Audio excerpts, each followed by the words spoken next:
سابقہ امت جو تھی بنی اسرائیل، وہ ایک نسل پر مشتمل تھی، ایک قوم،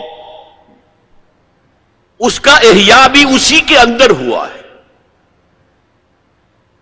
امت محمد ملٹی نیشنل امت تھی، عرب اس کا نیوکلیس تھے، کوئی شک نہیں، اب بھی نیوکلیس ہیں، لیکن جیسے کہ ایٹم کے مرکز میں تو نیوکلیس ہوتا ہے جس میں پروٹونز ہوتے ہیں، پازیٹیو چارج ہوتا ہے، پھر چاروں طرف اس کے الیکٹرانز گھوم رہے ہوتے ہیں، تو اسی طرح ان امیین کے گرد ایرانی آ گئے، شامی آ گئے، رومی آ گئے، تبتی آ گئے، بربر آ گئے، ہندی آ گئے، ترک آ گئے، یہ سب الیکٹرانز کی طرح۔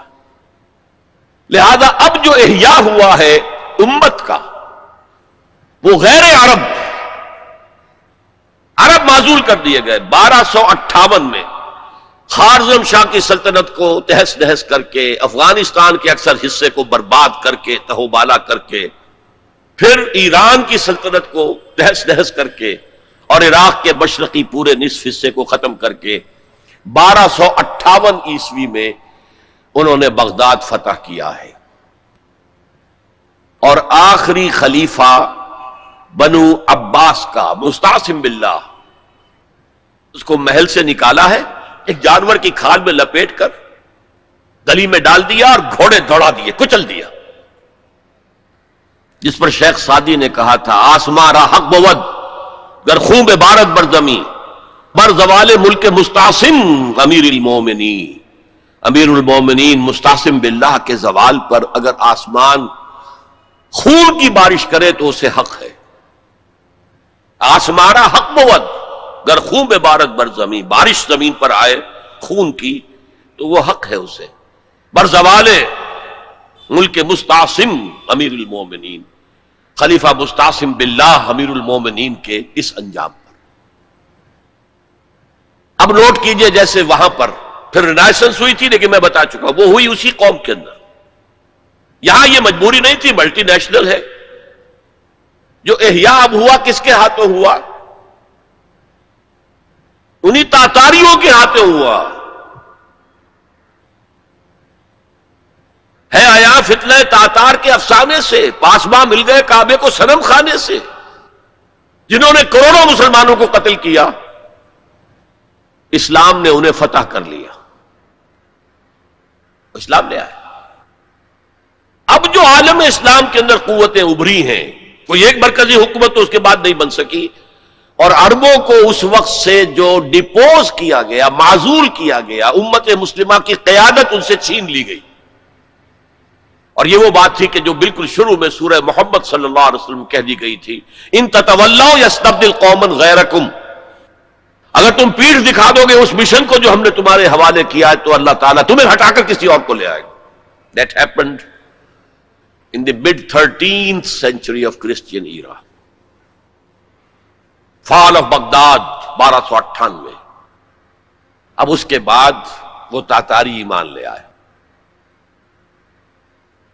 اب تاتاریوں میں سے یہ سب ترک ہیں، ترکش ہورڈز، ترکان تیموری جنہیں ہم مغل کہتے ہیں، ترکان تیموری، انڈیا میں ان کی مملکت عظیم قائم ہوئی۔ ترکان صفوی، ایران کے اندر ان کی مملکت قائم ہوئی۔ ترکان عثمانی، اناتولیا کے علاقے سے وہ سردار جو تھا، ترک سردار عثمان، اس نے آگے بڑھ کر حکومت ایک بنائی ہے، اور وہ جس طرح پھر پھیلی ہے، پورا مشرقی یورپ اس نے فتح کیا ہے۔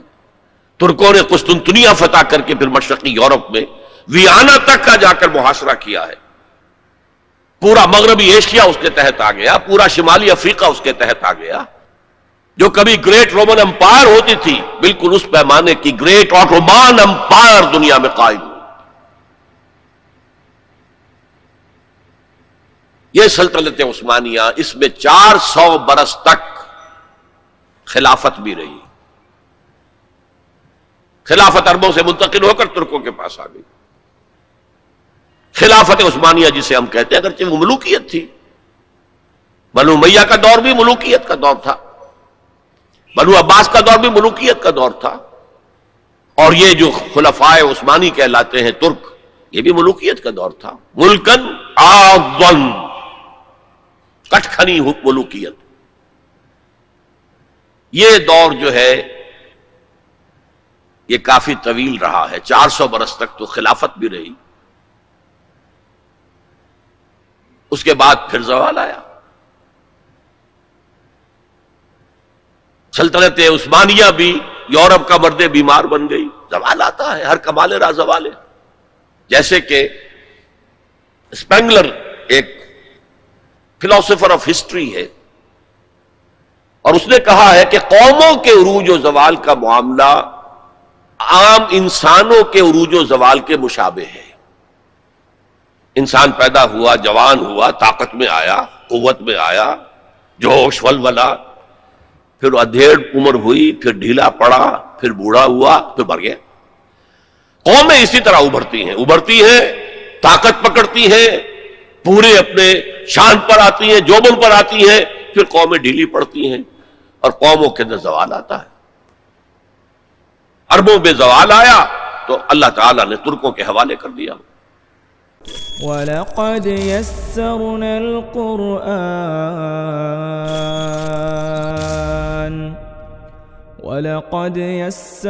الْقُرْآنَ لِلذِّكْرِ فَهَلْ مِن مُّدَّكِرٍ